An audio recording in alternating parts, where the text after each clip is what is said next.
Olá, bom dia para você, seja bem-vindo a essa edição. Chegamos ao vivo naquele nosso horário de sempre, 8 horas 31 minutos, para te contar as últimas notícias. Afinal, é hora de se atualizar, conferir o que aconteceu e quais os assuntos que estão em destaque no Brasil e no mundo. Para você, é claro, começar a sua semana bem informado. Vamos ao nosso cardápio de notícias, dar uma olhada nos assuntos deste 27 de maio.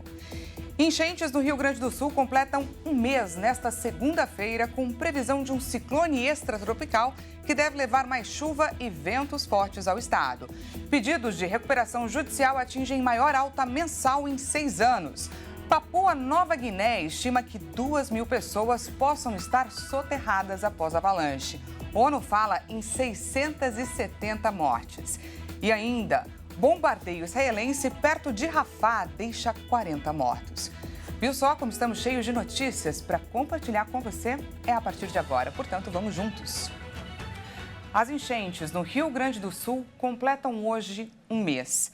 Segundo o balanço mais recente, divulgado pela Defesa Civil, o número de mortos chegou a 169. Cerca de 469 municípios foram afetados até agora, onde 55.813 pessoas estão em abrigos e mais de 581 mil estão desalojadas. Há ainda 56 pessoas desaparecidas. Vamos ver. E no mesmo dia em que a maior tragédia climática já registrada no Rio Grande do Sul completa um mês, a previsão da Climatempo anuncia a formação de um ciclone extratropical no oceano que deve atingir a região litorânea do estado. O fenômeno deixa o tempo instável e traz fortes chuvas para grande parte da região. Por conta disso, as aulas nas escolas da rede municipal e estadual, além da rede privada, foram suspensas até a amanhã, terça-feira. O ciclone favorece a formação de nuvens carregadas com possibilidade de temporais. A qualquer hora, com raios e rajadas de vento intensas no litoral gaúcho, em Porto Alegre e na Serra. Contudo, não há indicativo de volumes extremos de chuva. Os maiores acumulados devem ficar concentrados no litoral sul e norte, com cerca de 50 milímetros previstos. A Grande Porto Alegre pode receber cerca de 40 milímetros. Mas o Instituto de Pesquisas Hidráulicas da Universidade Federal do Rio Grande do Sul afirmou que essa quantidade já é suficiente para afetar partes da Bacia do Guaíba. O Centro Nacional de Monitoramento e Alertas de Desastres emitiu um alerta de risco muito alto para inundações na capital e cidades banhadas pela Lagoa dos Patos. No domingo, o nível do Guaíba seguia acima dos 4 metros. No sul do estado, o nível da Lagoa dos Patos, em Pelotas, continua a subir. Conforme divulgado pela prefeitura do município, às 6 horas da manhã deste domingo, o registro era de um aumento de 47 centímetros em 24 horas. O nível já estava acima da cota de inundação. E o Maracanã foi palco neste domingo de um jogo amistoso em prol do Rio Grande do Sul. Grandes craques do futebol e artistas se reuniram para arrecadar dinheiro para as vítimas das enchentes. Vamos ver. Mais de 40 mil pessoas foram ao Maracanã neste domingo frio e chuvoso para assistir a um amistoso em que todos saíram ganhando. A partida contou com grandes nomes do futebol, da música e da TV. Ronaldinho Gaúcho e Cafu foram os capitães dos times União e Esperança. Vampeta, Adriano Imperador, Petkovic, Bárbara e Formiga também entraram em campo. Entre os artistas e cantores estavam Ludmilla e MC Daniel, Lucy Ramos e José Loreto. A partida foi organizada para arrecadar fundos para as vítimas das enchentes devastadoras no Rio Grande do Sul. Quando a gente recebeu o convite, para vir, para participar, vários amigos, atletas de várias modalidades, outras personalidades, a gente não vai parar de ajudar, Estamos aí, o público também vai comparecer ajudando bastante também, então cada um fazendo um pouquinho para ajudar os conterrâneos gaúchos. Parabéns, iniciadores, a esse evento, E a gente, claro que abraçou com braços abertos e vamos lá, que qualquer ajuda é importante, significativa. E não vai parar por aí, porque infelizmente o estrago foi muito grande e vai ter que ajudar ao longo do ano, atualizando. Cafu destacou a solidariedade dos brasileiros após a tragédia. Sinto orgulho do meu povo, né, cara? No momento de dificuldade do Rio Grande do Sul, nós nos reunimos hoje aqui com quase 50 mil pessoas dentro do estádio para que nós pudéssemos ajudar os nossos irmãos lá do Sul, né? Eu acho que a corrente de força, de solidariedade que o brasileiro está fazendo para ajudar o Sul é fantástico. E estar aqui hoje no Maracanã, esse palco histórico, rever novamente grandes companheiros, grandes amigos de seleções, de conquista, de jogos contra, eu acho que é bastante importante.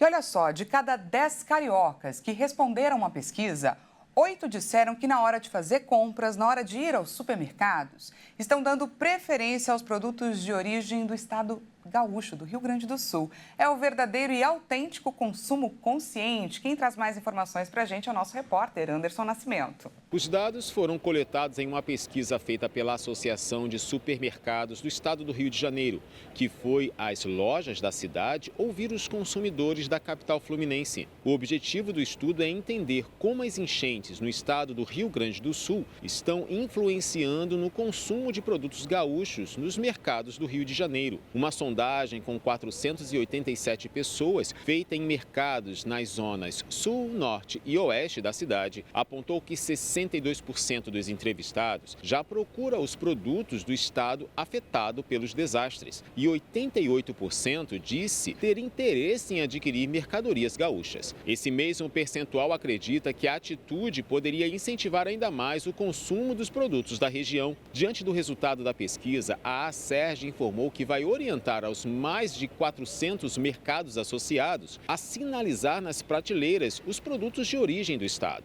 Outra pauta analisada na sondagem foi o estoque de arroz, tendo em vista que o Rio Grande do Sul é o maior produtor do grão no país. Dentre os entrevistados, 12,5% admitiu estocar o produto. Entretanto, mais de 60% disseram entender que, se optassem por estocar, estariam colaborando para a alta dos preços e prejudicaria os consumidores com rendas mais baixas. E para quem mora no Rio Grande do Sul e sofre de câncer, os últimos dias têm sido bastante difíceis para receber atendimento. Mas o governo de Santa Catarina decidiu colaborar com os vizinhos. Vamos ver.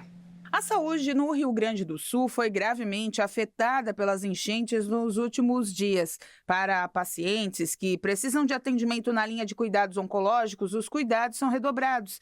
Pensando nisso, a Secretaria de Estado da Saúde de Santa Catarina publicou uma nota técnica com orientações para a integração desses pacientes gaúchos que precisam desse tipo de atendimento.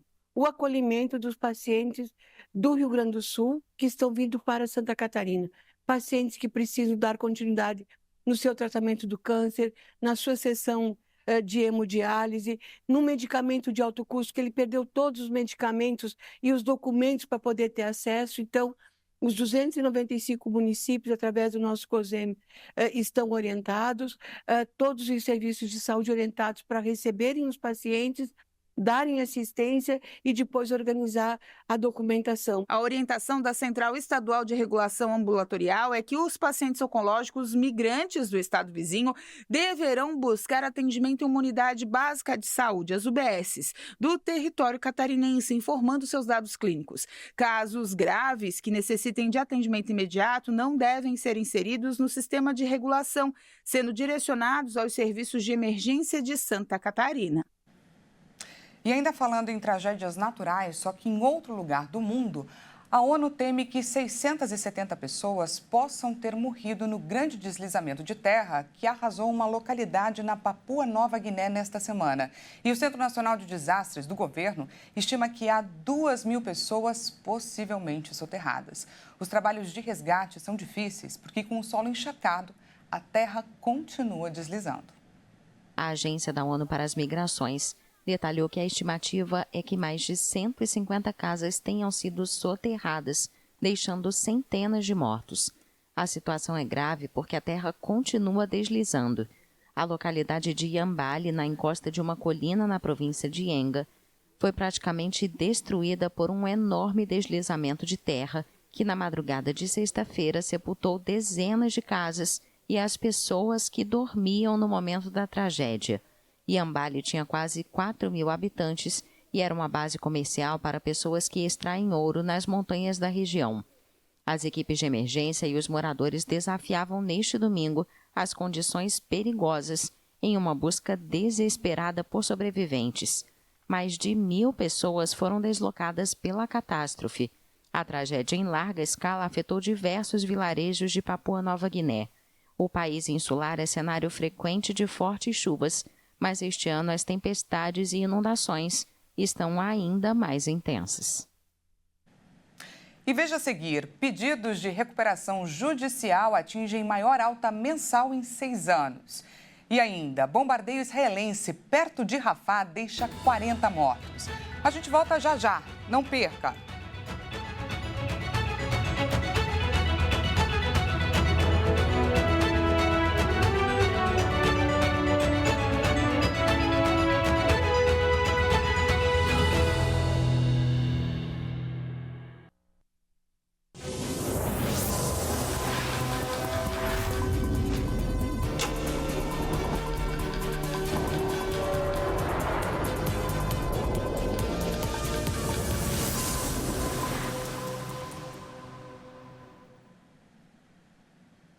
Seja bem-vindo mais uma vez, nós estamos de volta e ao vivo, 8 horas e 44 minutos pelo horário de Brasília, trazemos um alerta sobre saúde. Atenção, mamães e papais, porque começa hoje em São Paulo a vacinação contra a poliomielite. A doença é causada pelo poliovírus, que pode levar à paralisia muscular irreversível dos membros inferiores e, em casos graves, evoluir para óbito. A expectativa é de imunizar 95% das crianças que têm entre 1 e menores também de 5 anos de idade. A vacinação é a única forma de prevenção dessa doença que está erradicada no país desde 1994. E é super simples, basta levar o seu filho com a caderneta de vacinação a um posto de saúde para que ela seja imunizada com a famosa gotinha ou via intramuscular também. Em caso de dúvidas, gente, basta acessar o portal Vacina Sem Dúvidas.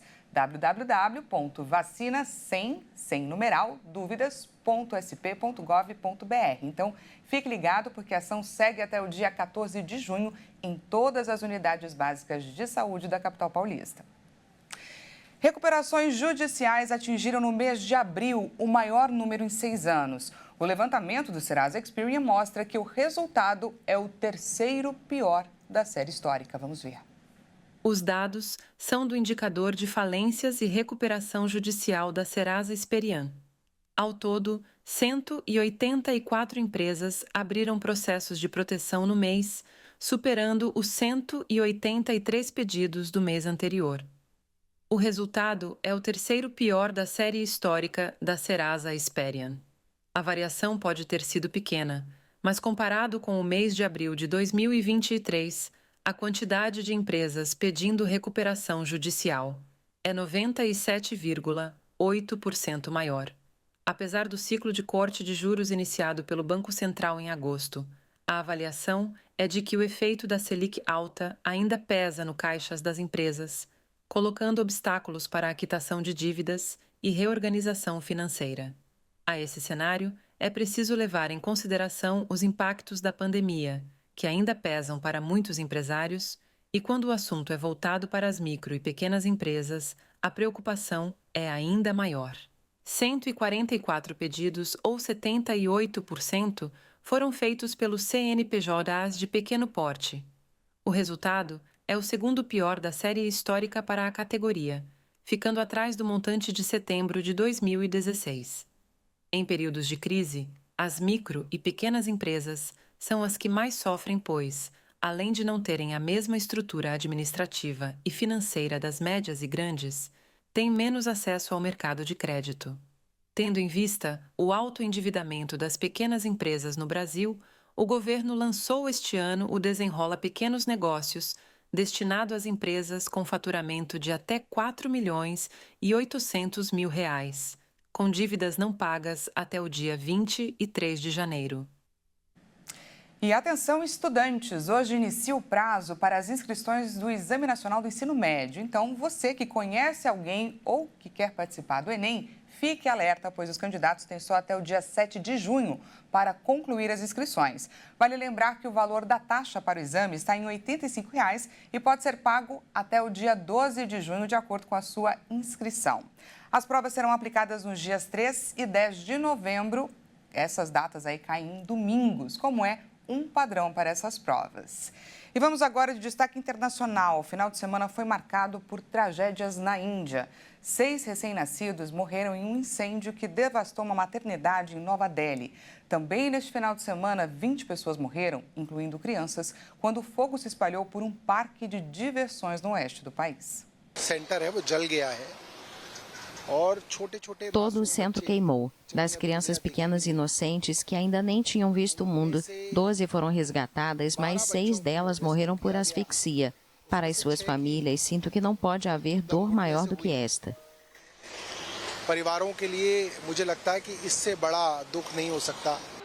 O diretor do Corpo de Bombeiros de Nova Delhi informou que o fogo se espalhou muito rapidamente devido à explosão de um cilindro de oxigênio. O ministro-chefe de Delhi classificou a situação como dolorosa e prometeu que quem quer que seja responsável por esta negligência não ficará impune. Horas antes, outro incêndio deixou pelo menos 20 mortos, incluindo 4 crianças, em um parque de diversões no estado de Gujarat, no oeste do país. Acidentes assim são frequentes na Índia devido ao mau estado das construções, à superlotação e ao descumprimento das normas de segurança. E agora a gente fala sobre o conflito no Oriente Médio. Vários foguetes foram disparados contra a cidade israelense de Tel Aviv neste domingo pelo grupo extremista Hamas. Segundo informações da Organização do Crescente Vermelho Palestino, uma região ocupada por civis que servia como um campo de refugiados de pessoas que foram deslocadas pela guerra foi atingida. Cerca de 40 pessoas morreram. Em contrapartida, militares israelenses afirmaram que mataram 2 pessoas importantes do alto escalão do Hamas em um ataque contra a cidade de Rafah. Havia tempo que as sirenes de alerta não eram ouvidas em Israel. Enquanto a diplomacia internacional continua na tentativa de retomar as negociações de uma trégua, o conflito entre Israel e o grupo islamista parece se agravar. Vários foguetes contra a cidade israelense de Tel Aviv foram disparados neste domingo, alguns interceptados. Desde o começo de maio, Israel lançou uma grande operação em Rafah. Nesta segunda-feira, o exército israelense atacou o acampamento do Hamas na cidade de Rafah. Eles afirmam terem matado 2 pessoas importantes do alto escalão do Hamas. Mas o exército israelense afirmou também que está ciente que civis ficaram feridos na ação. Entre as 40 vítimas do bombardeio, a maioria seria mulheres e crianças. Mais de 60 ficaram feridas. Os militares afirmam que o ataque no noroeste de Rafah foi baseado em inteligência precisa. Enquanto isso, as forças de defesa de Israel informaram que os ataques agora estão sob revisão. Israel prossegue com as operações militares na cidade, apesar da ordem Corte Internacional de Justiça para que o país interrompa as ações neste setor. As autoridades ucranianas atualizaram neste domingo o balanço de vítimas de um ataque russo contra um hipermercado de material de construção na cidade de Kharkiv. Pelo menos 16 pessoas morreram e outras dezenas ficaram feridas. Antes da divulgação do balanço de vítimas, o presidente ucraniano Volodymyr Zelensky afirmou que mais de 200 pessoas poderiam estar no local atingido. Serviços de socorro foram mobilizados para controlar o incêndio e resgatar as vítimas. O governador da província, Oleg Sinegubov, detalhou que o hipermercado teria sido atingido por 2 bombas teleguiadas russas. O prefeito de Kharkiv, Ihor Terekov, informou sobre um grande número de desaparecidos e muitos feridos. Uma enorme coluna de fumaça negra saía da loja Epicentri, em uma área de grandes armazéns. Segundo as autoridades, as chamas consumiram entre 10 mil e 15 mil metros quadrados. Kharkiv é a segunda maior cidade da Ucrânia. Sofre bombardeios russos constantes. Na quinta-feira, esses ataques mataram 7 pessoas, segundo as autoridades locais. A Rússia lançou em 10 de maio uma ofensiva terrestre na província de Kharkiv. Na última sexta-feira, a Ucrânia afirmou que conseguiu conter o avanço russo. E os turistas que preparem o bolso às vésperas dos Jogos Olímpicos 2024, a partir do dia 17 de junho, os preços da Torre Eiffel ficarão 20% mais altos. Vamos conferir então como ficará o valor para nós, brasileiros.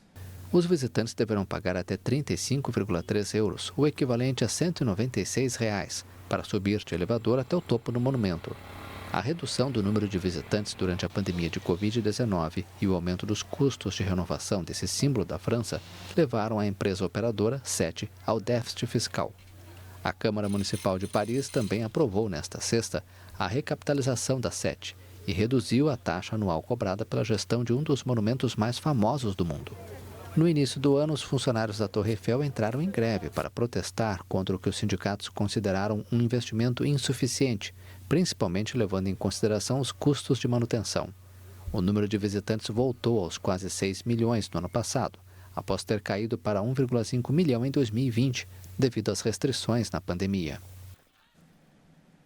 Divididas em lado americano e lado canadense, as cataratas do Niágara são mundialmente conhecidas pelas suas belezas naturais. Mas você já parou para pensar como tudo funciona por lá? Sabia que as cataratas influenciam diretamente na economia da região? Pois é isso que a gente vai conferir agora, junto com outras curiosidades. As cataratas do Niágara são divididas em 3 grupos distintos de cataratas, que fazem a fronteira entre o estado americano de Nova York e a província canadense de Ontário. No lado americano, alguns mirantes e passeios a barco existem para visitar as cataratas. No lado canadense, o Parque da Rainha Vitória oferece vistas imperdíveis da cadeia de cataratas por cima, fazendo turistas optarem pelo lado canadense ao americano. E é claro que eu nem preciso dizer que o turismo é a principal fonte de economia da região. E vamos continuar a observar as belas quedas d'água. Vamos diretamente para lá conferir como estão as coisas por lá. Vamos juntos, então, daqui do Brasil, a gente segue diretamente para onde? Para as cataratas do Niágara, na região de fronteira entre esses 2 países. Trazemos agora, gente, imagens na sua tela com um belo amanhecer, pois é, das cataratas do Niágara fazendo o seu serviço, não é? Jogando as águas para baixo com toda a força. Começamos essa semana e já estamos todos trabalhando, a gente aqui desse lado e as imagens aí dessas cataratas maravilhosas. O rio que acompanha e antecede as quedas de água tem o mesmo nome do rio Niágara, assim como o nome das cataratas e o nome dessa região. Do lado americano, temos a borda do estado de Nova York. Do lado canadense, a província de Ontário. No fuso, que não pode faltar, eles estão apenas 1 horinha antes da gente. Então, enquanto aqui são 8 horas e 56 minutinhos, por lá, 7 horas e 56 minutos. E é com essas imagens fantásticas que a gente começa a nossa segunda-feira daquele jeito. Essa edição fica por aqui. Muito obrigada pela sua companhia. A gente volta a se encontrar na edição das 13 horas. Volto com mais notícias para você. Até lá.